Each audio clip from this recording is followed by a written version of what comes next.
No one deserves to ever be put in the position of having to decide whether to take a loved one off life support. You have to make one of the most difficult decisions of your life when things begin to deteriorate rapidly. Ryan Finley found himself in the position of having to decide whether to disconnect his wife's life support when the situation worsened. His wife was in a coma, and he had tried everything to make sure she was alive. She still didn't respond after 2 weeks. Was she able to admit that she was done? Before we continue, please take some time to subscribe to Dailydose, like, and share this video with your friends. Jill and Ryan Finley had been married for 4 years and lived in Oklahoma.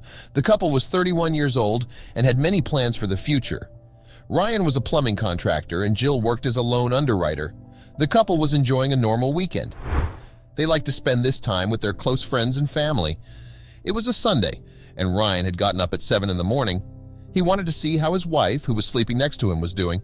The couple had decided to spend the weekend enjoying quality time together. As usual, Ryan woke up before his wife. However, this morning was different. When he woke up, he had the impulse to check if his wife was okay. Ryan couldn't explain why he felt the urge to check on his wife. He was met with shock when he saw that she didn't wake up.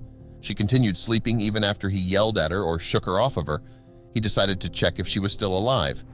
After observing his wife for some time, he concluded that she was not breathing. This was a horrible revelation, and he acted quickly to get her out of the situation. He immediately called 911 and performed CPR on his unresponsive wife. Shaking his wife awake wasn't working. He, too, didn't get any response when she took his pulse. After realizing this disturbing revelation, he remembered a CPR course he had taken a few years ago. He placed her on the floor and began chest compressions. Despite his numerous attempts, he could not get his wife to breathe again. He had no choice but to wait for medical professionals. It took approximately 15 minutes for paramedics to arrive at the scene. One of the specialists used a defibrillator on his wife. The wait for effective medical help seemed like an eternity. The moment became increasingly tense as he waited to hear his wife's fate. Ambulance sirens filled the air, and Ryan's chest began to tighten from the sheer panic of not knowing what would happen. Unresponsive and lifeless, Jill's body lay on the ground as people watched as ambulance crews tried to save the woman. All of these efforts failed, so Jill had to go to the hospital. She was taken to the Oklahoma Heart Center. The ambulance raced through the streets to get to the Oklahoma Heart Center. Ryan was still confused by everything that was happening. He kept asking the paramedics what was wrong with his wife, but he didn't get any answer. Instead, they told him to stay calm. Upon arrival at the hospital, Jill was taken to the ICU room. Doctors began working to find out what was wrong with the woman and how they could help save her life. At that time, she had a pulse, but nothing else was known. Doctors had reported that Jill had suffered a heart attack while she was sleeping. For this reason, her body was left without oxygen for approximately 5 minutes. Due to this lack of oxygen, she was susceptible to developing neurological disorders, so she was placed in a hypothermic environment. Jill's core body temperature had dropped during the heart attack, which meant the team had to supplement her.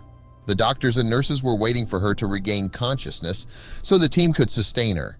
Jill was unconscious, and there was nothing they could do about it.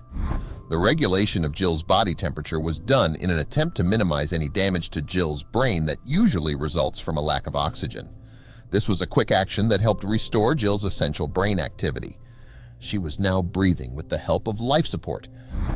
Throughout this period, Ryan was never separated from his wife.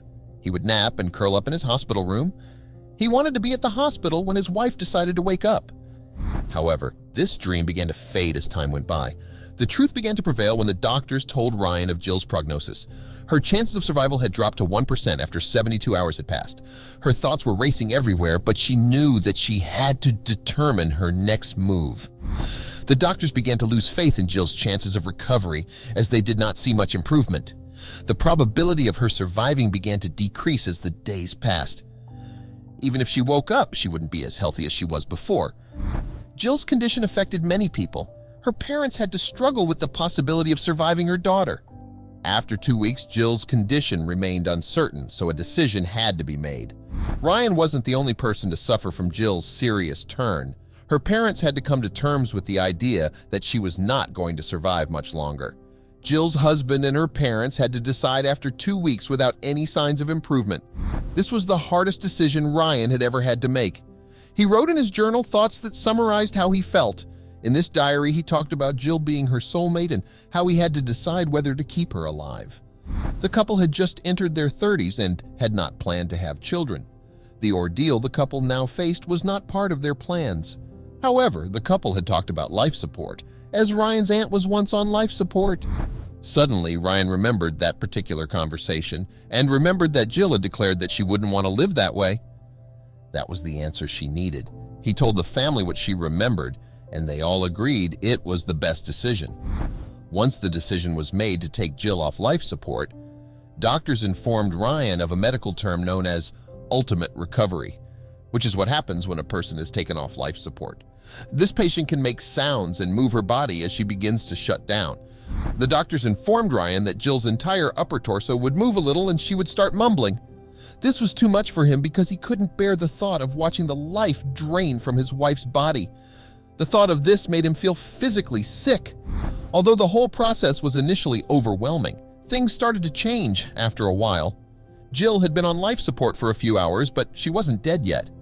Jill's mother called Ryan into the room to see what was happening. As soon as Ryan entered the room, he realized that his wife was mumbling inconsistently during her latest recovery. However, he now said that he wanted to leave the hospital and go home. After this, things started to get interesting. Ryan was in total disbelief. Was his wife going back to him? He started asking her questions about her life, and she was able to answer all these questions correctly. Not only was she fully awake at this point, she was also functioning as usual. It was truly spectacular to see that Jill had beaten the odds. Ryan was delighted to have his wife back. He claimed that he could never feel as good as the moment he knew his wife was going to be okay. Ryan wasn't the only person surprised by his wife's extraordinary recovery. One of the doctors had told Ryan that his wife's chances of survival were no more than 1% after being in a coma for several days. Jill has gone on to express her opinion about her husband taking her off life support. In most cases, the patient does not live long enough to understand what is happening. However, this case was different. From Jill's response, she agreed with her decision. After Jill woke up from her coma, it was time to run the necessary tests to make sure this event didn't happen again. It was discovered that she had a congenital disease, which caused her heart to stop while she slept. The medical team had no explanation for Jill's amazing recovery. However, steps were taken to ensure that this event would not occur again.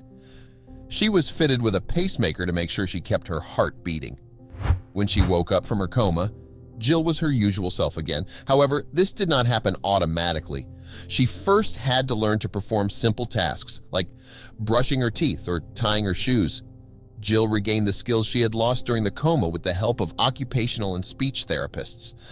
Jill and Ryan identified a silver lining in the form of a new appreciation for each other's presence. There is no doubt that they loved each other before the incident, but now they know that they have to value every moment they spend together. It's no secret that this couple has been through a lot. Although they have faced difficulties, they have not lost their sense of humor. Since Jill came out of the coma, the couple has become like newlyweds again. Ryan was more than happy to have Jill back in his life. He couldn't have asked for anything more. However, the community wanted to make sure he was given the recognition she deserved. They wanted to reward her loyalty and dedication. The hospital where Jill spent her time nominated Ryan for the Oklahoma Heart Hero Award. This is an award reserved for residents who use CPR or an automated external defibrillator, AED, to save someone's life. Ryan was eligible for this award because he performed CPR on his wife. Ryan's concern for his wife didn't end when the couple returned home together. Since then, there hasn't been a night that Ryan doesn't wake up to check on him. He usually checks on his wife by kicking her. If she kicks him back, he knows she's okay.